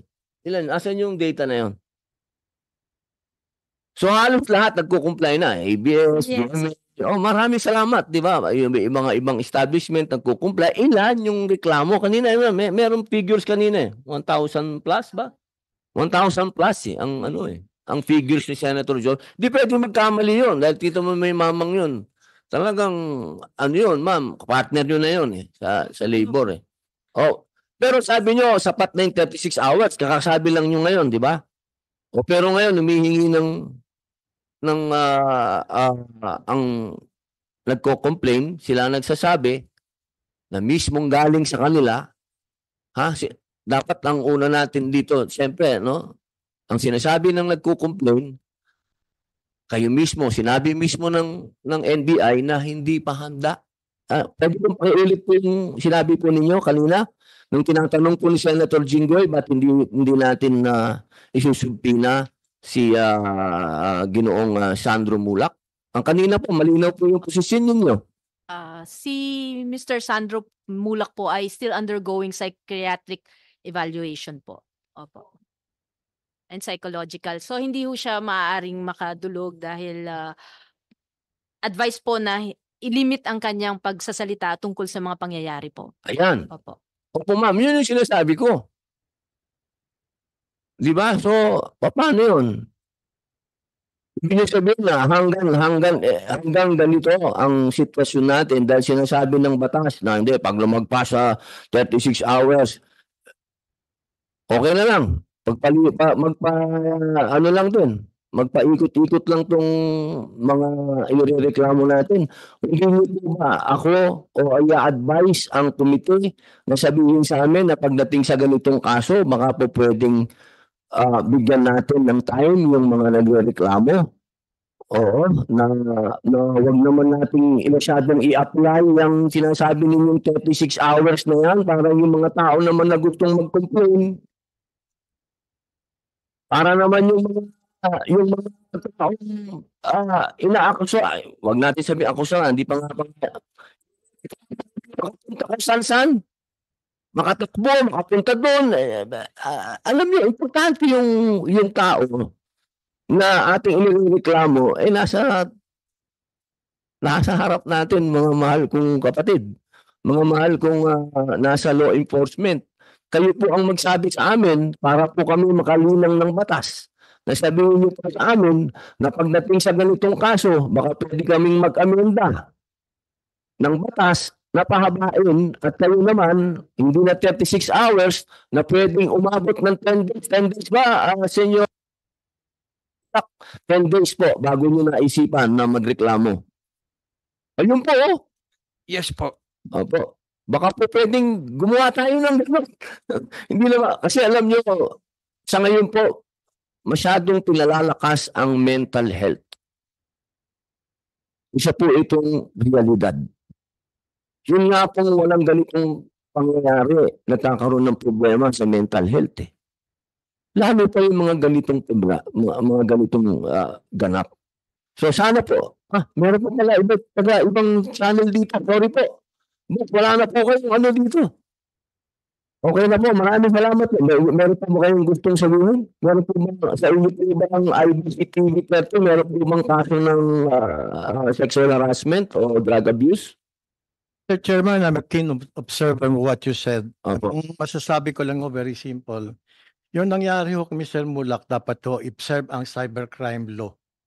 Hindi ho dapat ho yung SOCMED, nilabas ho kagad eh. Dapat ho they should be reminded that there is such a thing as cybercrime law. Pangalawa ho, dapat ho siguro ang mga talent scout, talent agencies, they have been incorporated. Ang talent scout po dapat po siguro professionalized. Pag-register ho sila para makita ho talaga ang tunay na pagkatao. Pangalawa ho, they can be registered, and it's the Film Academy of the Philippines, which is semi-government, can handle it, or perhaps the MTRCB. That way you can cleanse the ranks. That pag hindi yun yung nilis ng ranks, so every Tom, Dick, and Harry na may mga sexual preferences, pwede yung sabihin, talent scout ako, pwede kitang gawing artista.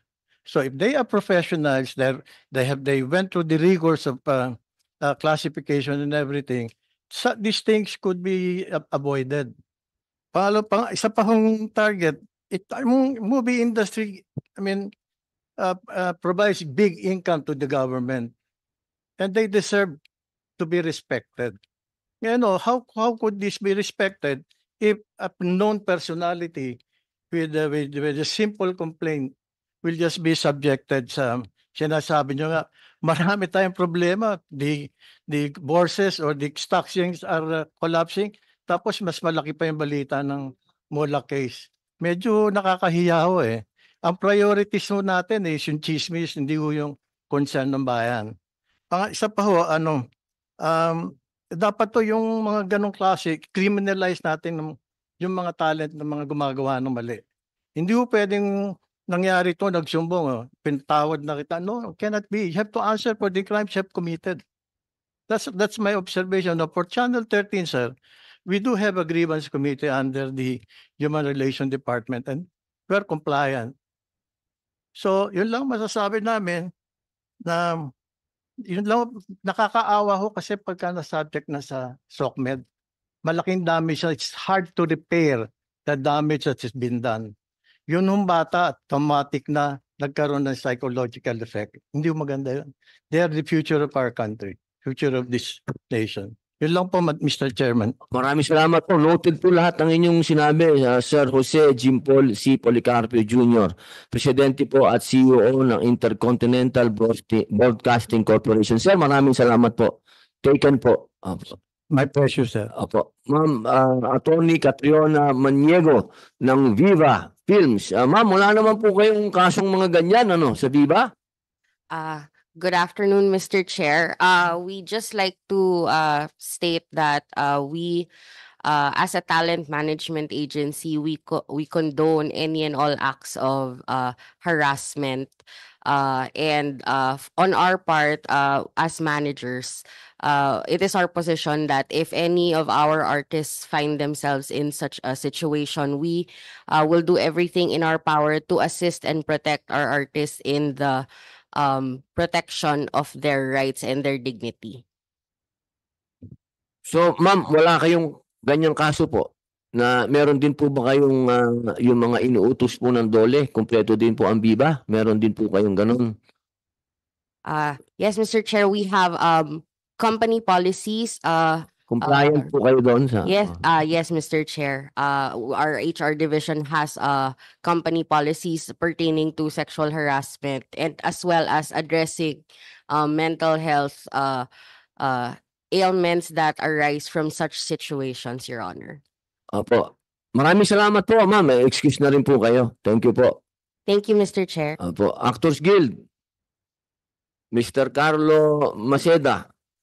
Sir Carlo, ano dito ng posisyon ng Actors Guild? Ano palagay mo? Unang-una, Mr. Chair, we agree with your sentiments. No, we have to revisit the contextual groundwork and how we can see this risk. Tapos we have to follow the SDGs, good life goals. We should have protection. The problem is we don't have direct lines. We don't have police powers. No, although I'm heading the grievance committee with the Actors Guild, we're limited. And of course, mga artista nahiya rin lumapit sa amin. But if we can follow this, we can be a highly responsible organization. We're HROs. This is the cream of the crop in front of me. But the problem is, walang communication. We lack communication. That's a problem in HROs.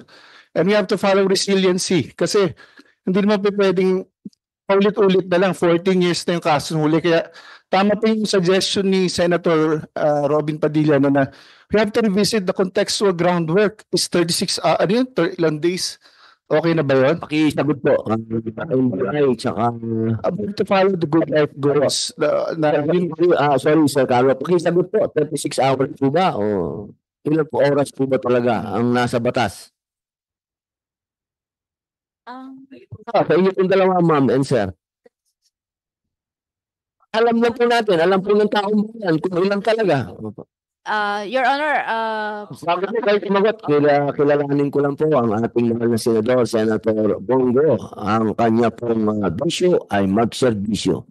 Sir Bongo, meron po kayong opening statement? Apo. Ma'am? Ma'am Attorney Marie Catherine. Apo. yes, Your Honor. Sa pagkakaintindi ko po ang sinasabi kanina ng ating kapatid sa PNP, yung 36 hours po is in relation to the arrest and delivery to the authorities po. Yung pagka-aresto po, meron 36 hours. Actually, iba-iba po yan, oras na yan eh. It would depend on kung ano yung penalty dun po sa crime committed. Meron po tayo dyan na 12 hours, 18, and 36 hours. Huwag po tayong lumayo. Doon lang po sa sexual harassment, rape. Yun pong, ano po ba ginulog sa inyong Sa amin ano po ba ang ginulog sa inyong reklamo? Sorry po, reklamo. sexual abuse po, pero yung sa kasong yon ay hindi po yun aresto, so wala tayong pinag-uusapan po na ilang oras bago i-deliver to the authorities. So ito po ay magiging direct file na pagkatapos namin maimbestigahan po, doon pa lang po kami pa-file sa prosecutor's office, at kapag dinulog na po ito sa prosecutor's office, matapos po nila magdesisyon, doon po lamang ito ipa-file sa korte. Naiintindihan po namin yung proseso. Ang pinag-uusapan po natin kasi yung tagal.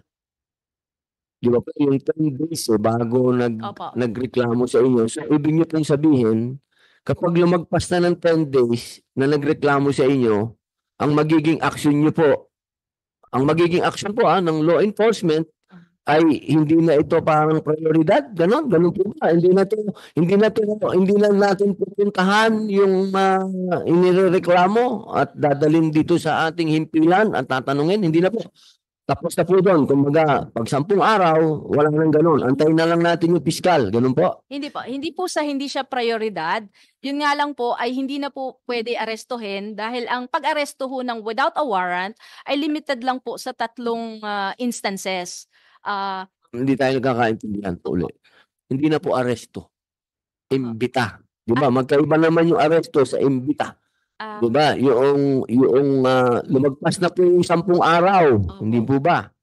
Ito po, pinag-uusapan po natin para makalinang po tayo ng batas. Opo, naintindihan ko po yung proseso na sinasabi ninyo. Ang sinasabi ko naman po, paano pagka katulad po ng nangyari kay Sir Nino Mulak na sinasabi nyo, lumagpas na yung 10 araw. Di ba po?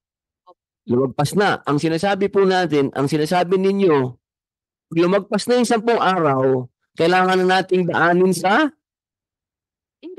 regular filing. Regular filing. So, hindi na natin yung tao, bago siya makapunta sa inyo, kailangan dumaan sa proseso po. Kailangan po, isusupina po namin siya. Opo. Yun po. Ang tinatanong natin, paano mapapabilis?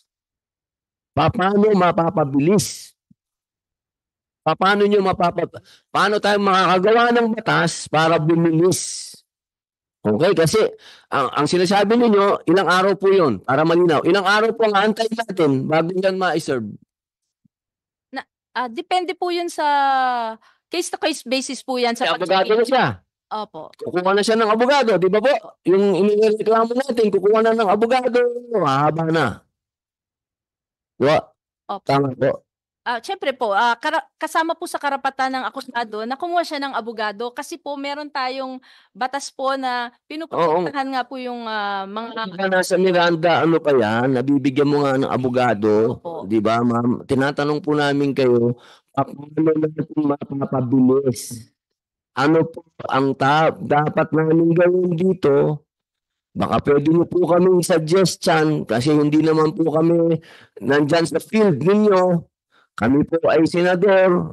Tutuan niyo po kami kung ano ang gagawin namin para yung mga ganitong kaso na isinasabi ng International Labor Organization na harapin natin ang karahasan at sexual abuse. Ito po, ma'am, sa inyo po manggagaling ito. Dahil sa record, sa data, sinasabi na napakarami na nito. Hindi po ba ito special class? Yun lang po ba? Yun naman, sa palagay niyo po ba, itong mga ganito, kailangan tayo, naalala niyo po ba, nagkaroon pa tayo ng special court sa family ko na mga drug, diba po, meron tayong mga drug court, yung mga ganyan. Kailangan po ba tayo magkaroon ng ganito? Bilang ito po ba, nangyayari naman, hindi lang sa pelikula. Kung hindi nangyayari sa iba't ibang lugar, kailangan po ba tayo magkaroon ng ganitong klase ng sexual assault, sexual abuse o rape court? Ano po ba? Hindi po ba ito immediate sa inyo, sa law enforcement? Hindi po ba ito urgent? Hindi po ba ito nagiging nakakasanayan na ng ating mga Pilipino ang ganitong klaseng ano ba? Pwede bang makaano diyan, mga ganon? Sa kasalukuyan po, meron naman po tayo na family courts kung saan lahat ng ganitong klase ng kaso ay dinudulog. Pagdating po sa rape, meron po tayong existing na family courts. Kaya lang pagdating po talaga sa investigasyon, it's a case-to-case basis na nakasalalay po ito sa availability lahat ng ating ebidensya at sa pagkakaalam ko naman po, ang PNP at ang NBI ay mababilis naman pong umaakto sa mga ganito. Kaya lang lahat nakadepende yan sa availability of witnesses, evidence, at ang... Okay po ma'am, magmula po nang nagreklamo, ilang araw na po yun? Magmula nung nagdala po ng reklamo sa inyo si Sir Linyo Mulak, ilang araw na po? 6 days po. 6 days. So yung 6 days po, nasa na po kayo ngayon? Sorry po sir, sandali lang sir. Nasa na po kayo ngayon? Nasa proseso na po kayo ng pag-imbita doon sa inireklamo? Kailan po yun? Naimbitahan na po namin yung nirereklamo.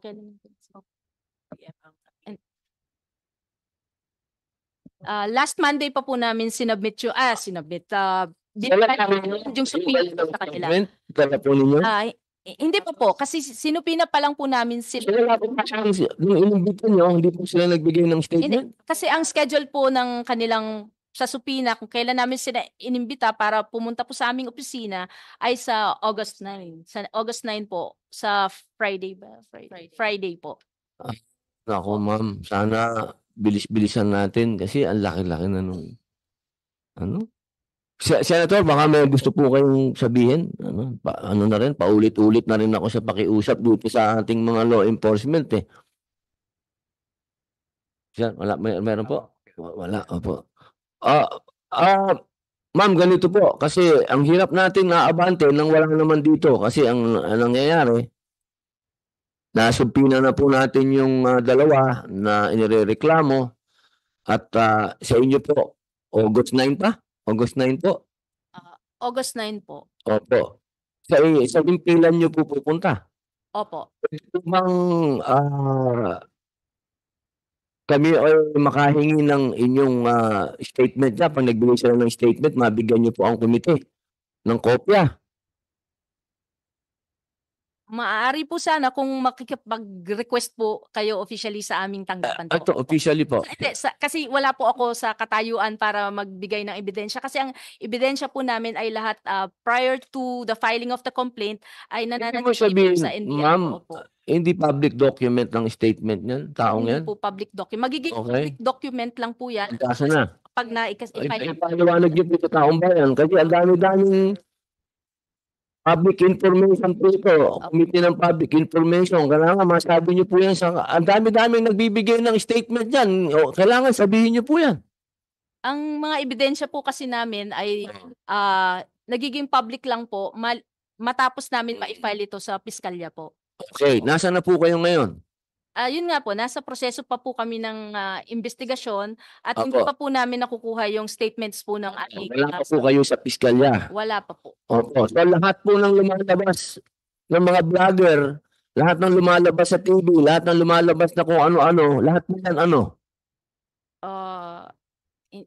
Dapat manggaling sa inyo. Hindi po yan galing official, galing sa inyo. sa panig po ng NBI, lahat po ng statements na lahat ng ebidensya na nakalap namin ay nananatili lang po sa aming tanggapan. Hindi po namin nilalabas ito dahil hindi pa nga po kami Magsabi na official na galing sa NBI na nagsasabi yung mga ibang mga alam nyo kasi na ngayon nakapaligid ang sa napakaraming NBI, vlogger. hindi po kami naglalabas ng statement. Opo. Ngayon kung ang mga Pero parang kailangan nyo pa magbigay ng statement ngayon na wala. Pwede naman yung statement din na wala pa kayong statement. yun lang ay Para malinaw, ma'am. kami sa posisyon para magbigay pa ng mga ebidensya at mga statements na aming nalikom po. Okay. August 9 po, yung inimbitahan nyo na po yung mga nirereklamo. Opo. Opo. Ano po? Siyempre, pag pumunta sila doon, ipagbabawal nyo ba yung media? Meron ba kayong ganong kakayahan? Sa amin po, hindi namin hinahayaan na yung media ay pupunta doon habang kinakausap po yung Kaya po, siyempre naman. Opo, ibig sabihin, pagkatapos nun, lalabas yan. Ano pa, paano po yun? nandun na po yan sa magiging sa subject kung magsasalita po siya sa media. Ayun, opo. Pag nagsalita na siya sa media, pwede ba namin gawin ng ano yun? Yung po ba yung ebidensya na namin? Siguro sa purposes po ng inyong tanggapan, Opo. pwede po naman yun. Opo, yan, opo. Kailangan malinaw po tayo. Opo, ma'am. Sir, may sinasabi po kayo kanina, Sir Nino Mulak. Senator Robin, ang pagkakaintindi ko po doon sa sinasabi niyo, yung 72 hours, kasi ang sabi nila sa amin, 72 hours po, yung pinakasagad na oras para mag-hot pursuit. Yun po. Pero pag lagpas po ng 72 hours, hindi na po pwede yung hot pursuit. Yun. So yun ang isasabi niyo yata kanina na sana ma-extend ng 10 days. Yun nga ang sinasabi natin kanina pa na hindi tayo mag-connect. Baka siguro privately mag-connect na kami. So publicly, yun po sana yung gusto natin pagdating po sa mga ganitong. Yes, ma'am. Sorry po. Yung pong nabanggit na 72 hours, ang korte po ang nagdesisyon nun kasi nga po limitado po ang warrantless arrest. Yun lang po ay kung nangyari doon sa, yun nga po yung in our presence o we have personal knowledge to believe na naganap po yung krimen, limitado po yun. Ngayon yung korte po natin ang mismong nag-define, kumbaga in-extend po nila yung warrantless arrest na yan to include yung hot pursuit. Kaya base sa jurisprudence, ang pinakamatagal po na naging oras na pwede pa rin arestuhin despite na tapos na yung krimen ay 72 hours. Although ito po ay base ng circumstances related dun sa case na kung saan diniklara ng korte na 72 hours po yun. Pero ito po Ano po yun? Ano po yung mga kaso na yun? Meron po ba kayong baka pwedeng may mga murder po, may murder? mga rape Opo. na-extend po itong warrantless arrest na ito na 72 hours. 72 hours. So, okay. So, nakasalalay.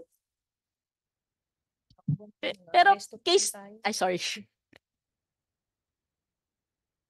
Opo. Actually, case to case po talaga yan. Ma-extend naman yan basta maipresenta po ng tama sa korte na maipresenta na may basehan pa rin po para dun sa aresto.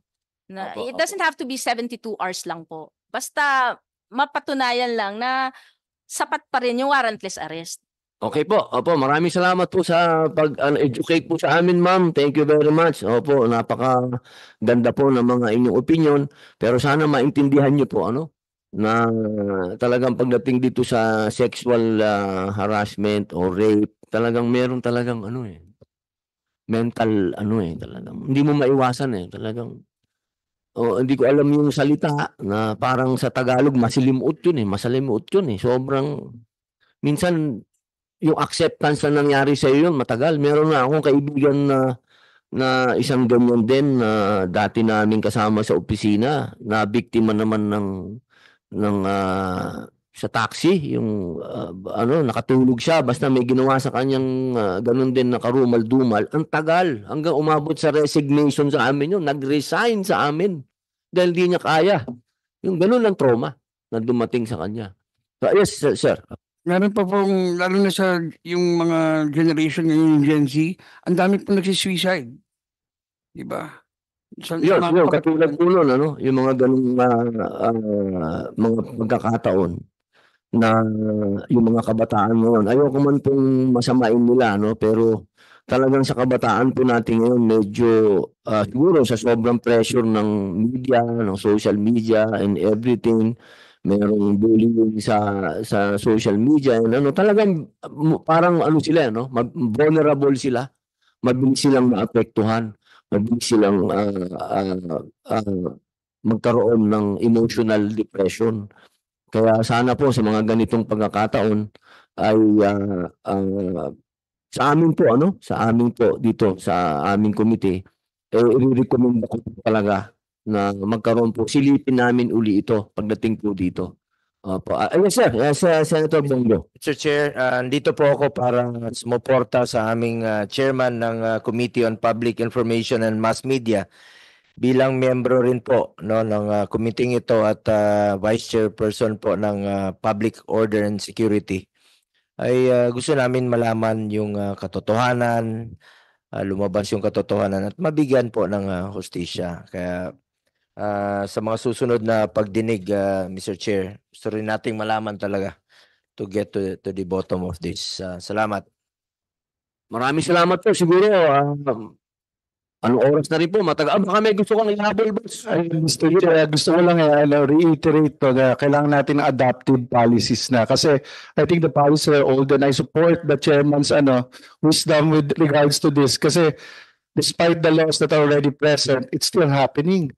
And even in the OFWs, kausap ko isang OFW, they don't report these cases because we need to identify this because according to Captain and Mike's, we can preventable risk there. The policies that we're going to revisit, I think with the guidance of our chairman, we can actually revisit these policies and have an adaptive, resilient na batas na pwede nating sundin, pwede nating improve. I think we all agree with that. Maraming salamat po, Mr. Chair. Maraming salamat po, Mr. Carlo Maceda, sir ng Actors Guild. Maraming salamat po sa ating NBI, sa National Bureau of Investigation. Pakiparating po kayo, Prof. Ang aking pakamusta. Kung nami-miss ko na siya, congratulations, pakisabi po sa kanya. At siyempre po sa ating pong PNP, maraming salamat po. At kay Sir Nino Mulak, sir, tanggapin niyo po ang aking paghanga po sa inyo bilang isang ama. Ako po ay sumasaludo sa inyong halimbawa bilang isang ama at katulad po ng sinasabi ng iba naming mga kasama sa usapin po na ito, wala naman po kaming kinakampihan. Opo, ito ang lahat ay kailangan bigyan natin po talaga ng due process. Ang lahat kailangan po nating madinig. Kaya po sana hindi po tayo pahirapan ng dalawang tao na inireklamo po ninyo at sila po ay makadalo dito para makausap po natin sila, marinig po natin at wag po silang mangamba dahil katulad po ng sinabi kanina ni Senator Bong Revilla, pagka pinag-usapan na po ang tungkol sa kaganapan na inireklamo po ni Sir Nino Mulak at ng kanyang legal counsel ni Attorney Sharina Quintanilla Ras, ito po ay isa sa ilalim sa executive session. Hindi po natin irerekomenda na ito po ay pag-usapan sa public dahil lagi po natin iniisip ang mental health ng nagrereklamo. Opo, at siyempre ang karapatan din po namang inireklamo. At ang gusto lang po natin na marating ngayon sa araw na to at nagpapasalamat po tayo sa pakikipagtalastasan ni Attorney Marie Catherine Nolasco Ilesca. Opo, maraming salamat ma'am for educating us. Thank you very much po. At siyempre po sana sa kaduluhan po nito ay katulad po ng sinabi ni Mr. Carlo Maceda, makalinang po tayo ng batas na talagang haharap po dito sa usapin ng sexual harassment. Maraming salamat po sa inyo. Suspended lang po ang ating hearing. Sasabihan na lang po namin kayo kung kailan po ang susunod. Maraming salamat po. Boss.